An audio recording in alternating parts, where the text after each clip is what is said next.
in example 1D, the equation we are trying to solve is e raised to the 2x plus 1 power times e raised to the negative 4x power is equal to 3e.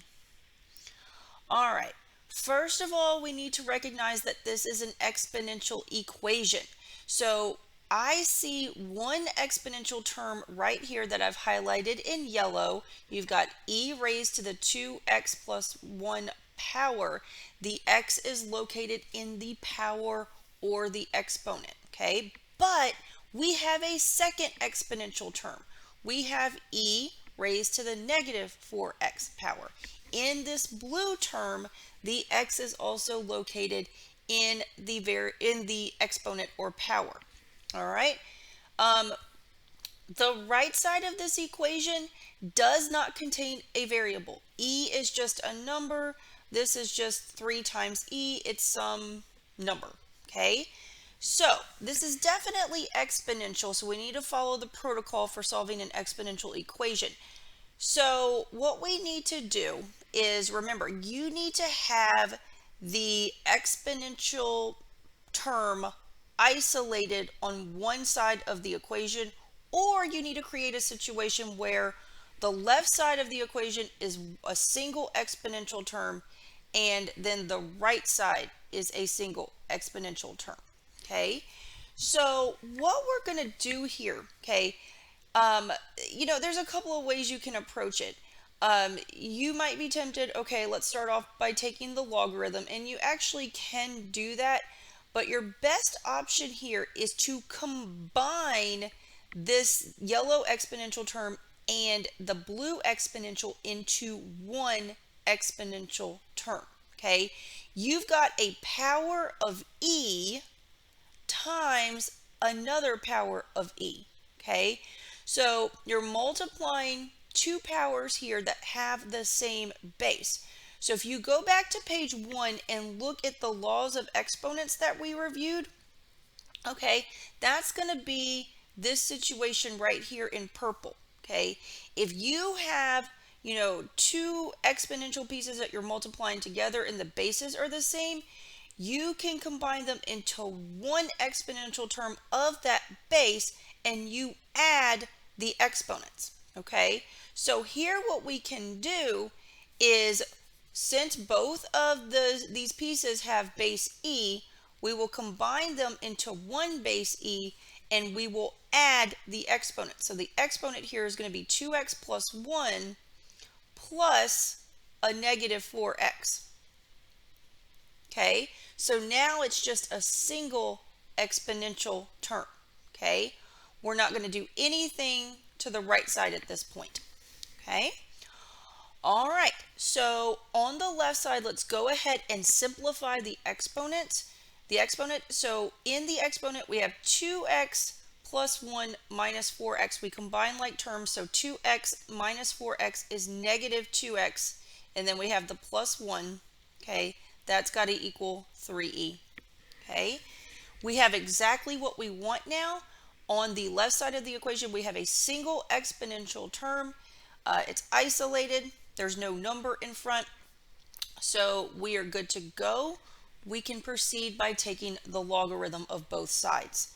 Since the base of the exponential is e, we're going to use ln.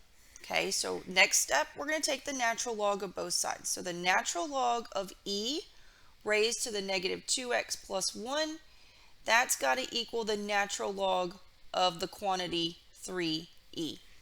Okay, all right, again, on the left side, we have the logarithm of something to a power. So applying that third major property of logarithms, this entire exponent can come down as a multiplier.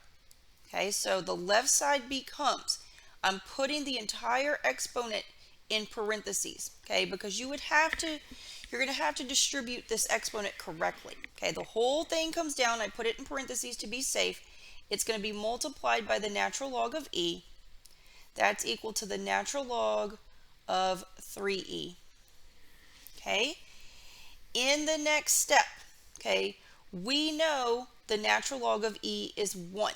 So we're going to get negative 2x plus 1 times natural log of e, which is 1. That's got to equal the natural log of 3e. Okay, so the left side is just going to be negative 2x plus 1. Okay, the right side is still the natural log of 3e. Okay, so we need to solve for x. Okay, the x is located only on the left side. We've got to get it by itself.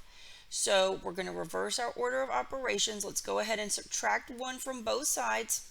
Okay, so we're going to get negative 2x is equal to the natural log of the quantity 3e minus 1. And then to get the x by itself, to undo multiplying it by negative 2, we're going to divide both sides by negative 2. Okay, so we're going to get x is equal to the natural log of 3e, that quantity minus 1, all divided by negative 2. Okay, here is your exact answer. Okay, again, it's crazy looking. Don't second guess yourself. This is the answer.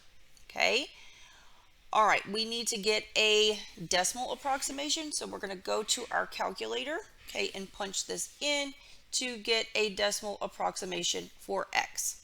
All right, so here we go. Be careful here that you do the division correctly. I'm going to go ahead and figure out what the numerator is first. So this is going to be the natural log of 3e, okay, and then I need to subtract 1. Okay, make sure you use parentheses here. You are taking the natural log only of the quantity 3e. Okay, so you've got to make that clear to the calculator. Okay, so here's the numerator, and then we need to divide that quantity by negative 2. So just hit the division key, divided by negative 2. And so here's your answer. We need to round to the thousandths place. So it's going to be let's see, this is going to be tenths, hundredths, thousandths. We're concentrating on the 9 here. There's a 3 after it, so we just need to retain it as 9. Okay, so the answer is going to be approximately negative 0.549. Okay, so there is your decimal approximation, and we are good to go. Okay, so here is your answer for this particular equation. All right, moving on to example 1e. Okay, we have a new equation. All right, so let's take a look. It is, let's see here, it is 5 raised to the 2x minus 3 power is equal to 8 raised to the x plus 1 power. Okay, first things first, confirm this is exponential. Okay, your variable is x. It is located in the power or the exponent in this yellow term. Okay, the left side, this is one exponential term and it's already isolated. It's by itself. The 5 is the base here. It's being raised to the 2x minus 3 power. The right side is also exponential. Okay, it is isolated by itself on the right side. You have a base of 8 and the x is located in the power or exponent. Okay, so this is a situation where we have exponential pieces on both sides of the equal sign. Okay, and each exponential term is isolated. Okay, you have an exponential term equal to an exponential term. Okay, so what we can do to solve this, we're trying to figure out what value or values of x make this a true statement.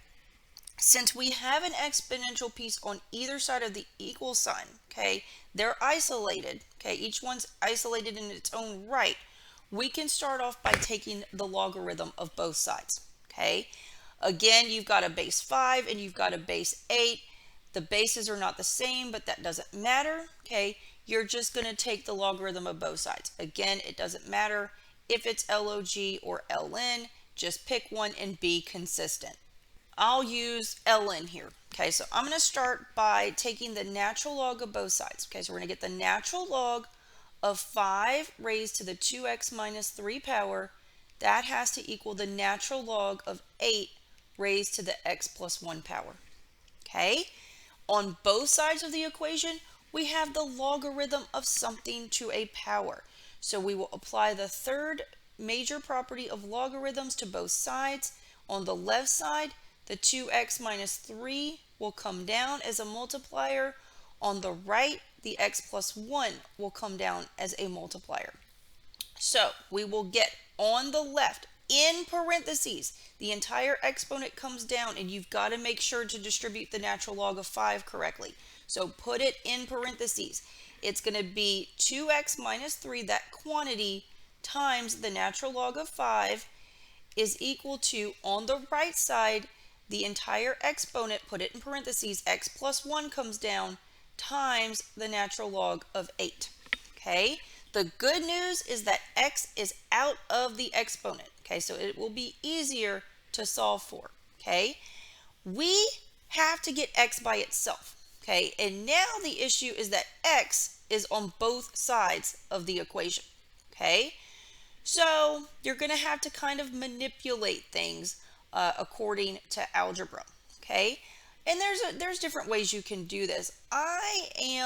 Okay, so what we have on both sides, really, we have some quantity in parentheses that contains the x, and then you're multiplying by a logarithm. Okay, so you've got natural log of 5 on the left, and you've got natural log of 8 on the right. Those guys are just numbers, so you're going to treat them as numbers. Okay, so this is what I'm going to do. I am going to distribute. Okay, I'm going to distribute the natural log of 5, which is just a number. I'm going to distribute it here and here.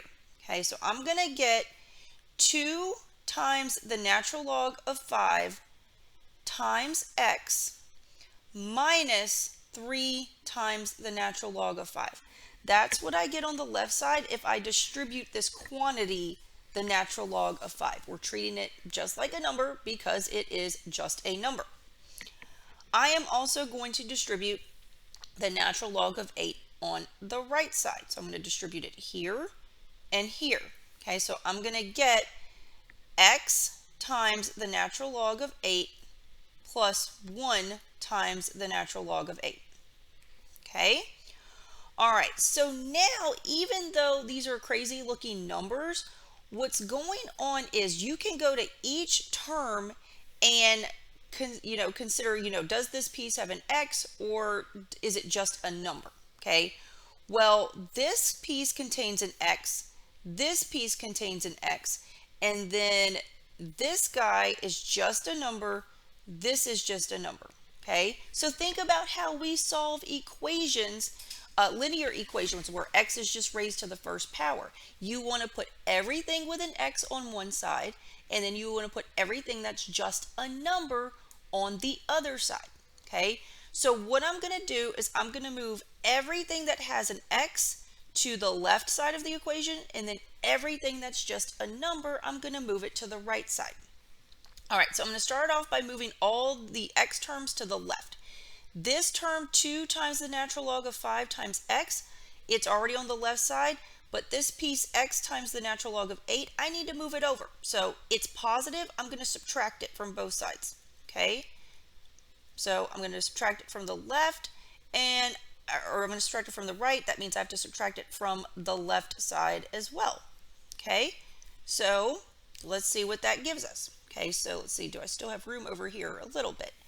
All right, so that's going to give me 2 times the natural log of 5 times x minus x times the natural log of 8 minus 3 times the natural log of 5 is equal to, on the right side, we see these pieces cancel. So we're just left with 1 times the natural log of 8, which is the natural log of 8.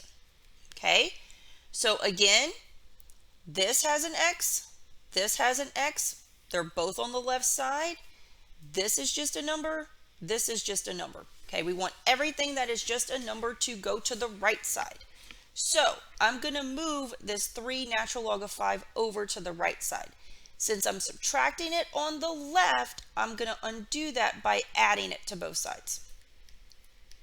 Okay, so it's going to look like this. All right, so going up here, we're just going to write down what we have. The left side has 2 natural log of 5 times x. When you multiply, you can multiply in whatever order you want. So I'm just going to kind of rearrange this. I'm going to write x times 2 times the natural log of 5 minus x times the natural log of 8. That's got to equal, okay, these guys will cancel. On the right side, you're going to have the natural log of 8 plus 3 times the natural log of 5. Okay, again, when you look at the left side, you have two terms that you're subtracting. Both terms have an x. On the right side, there are no x's. That's just a number. Okay, again, our goal is to isolate the x. Okay, where do we go from here? Well, on the left side, like I said, we're subtracting two terms and both terms have an x. So what we're going to do is factor out the x. Okay, if we factor out an x from each term, we're going to be left with 2 times the natural log of 5 minus the natural log of 8. Okay, we're going to leave the right side alone. And then what happens here is we have a situation where it's just x times a number on the left side of the equation. Okay, 2 times the natural log of 5 minus the natural log of 8, that's just a number. So what you have on the left is x times some crazy number. So if you want x by itself, all you have to do is divide off the crazy number. Okay, so our next step is we're going to divide both sides by 2 times the natural log of 5 minus the natural log of 8. Whatever you do to one side, you have to do to the other. Okay, so then what's going to happen is this entire quantity will cancel with this, and so we're going to get the exact answer that x has to be the natural log of 8 plus 3 times the natural log of 5 divided by 2 times the natural log of 5 minus the natural log of 8. Okay, crazy answer, but this is the value of x that makes the original equation a true statement. Okay, we're going to pop this into the calculator for a decimal approximation. Okay, you can enter this in all at once into your calculator. If you do so, you need to make sure that the entire numerator is in parentheses and the entire denominator is in parentheses to make sure that it calculates the order of operations correctly. All right, so let's do this. Okay, so I'm going to go to my calculator, clear out what I have here. I'm going to put it in all at once. So I'm going to open the parentheses and input the numerator. So I'm going to have the natural log of 8 plus 3 times the natural log of 5, close parentheses on the natural log, close parentheses on the numerator. Okay, so the entire numerator is in parentheses. Then I'm going to hit the division key and open parentheses to input the entire denominator. So this is going to be 2 natural log of 5, close the parentheses on the logarithm, minus the natural log of 8, close parentheses on the logarithm, close parentheses on the denominator. Okay, so that's how you input it in all at once. It's imperative if you have an older calculator that you put the entire numerator in parentheses, the entire denominator in parentheses. Okay, so here comes our decimal approximation. So we need to count out tenths, hundredths, thousandths. We're concentrating on this 2. There's a 4 that comes after it, so we're going to retain it as a 2. So our decimal approximation is 6.062. 6.062. Okay, that's your approximation for x. We've got both the exact answer and a decimal approximation for the value of x that makes the original equation a true statement.